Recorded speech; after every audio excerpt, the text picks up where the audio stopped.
Tren today is in Lithuania.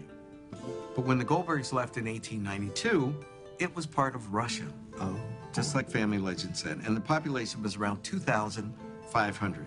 At the time, about half the population was Jewish. Wow, Lithuania.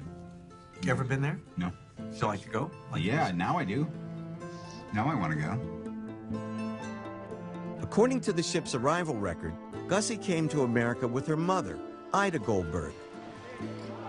The two women settled on Manhattan's Lower East Side, where some 135,000 other Eastern European Jews had already put down roots.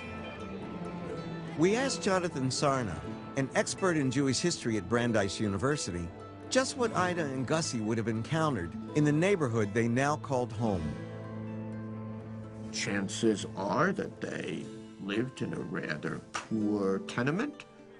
There were tremendous housing shortages, and the crowding led to innumerable health problems. Per square mile, more people lived on the Lower East Side than anywhere else on the face of the planet. In the crush of immigration at the turn of the century, the lives of these new Americans often proceeded without much of a trace. Sometimes the sole record of an immigrant's existence surfaced only when he or she died.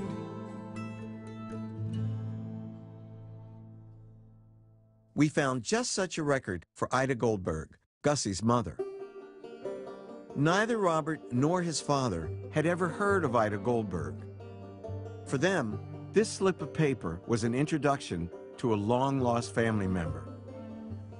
Certificate and record of death, Ida Goldberg, date of death May 18th, 1893.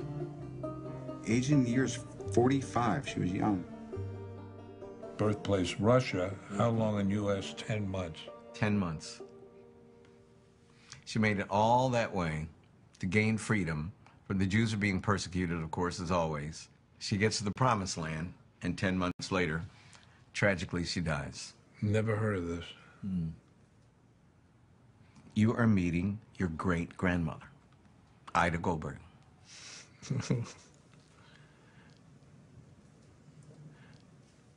45 years old.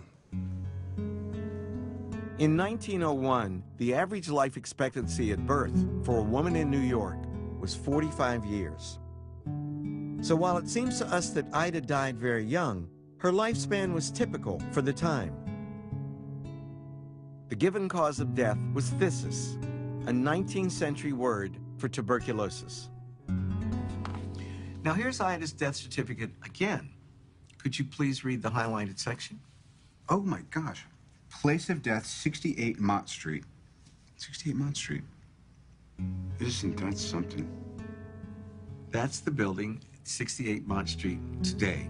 And it's exactly the same building that stood there in 1892, where Ida lived in the 10 months until her death. This is before and after.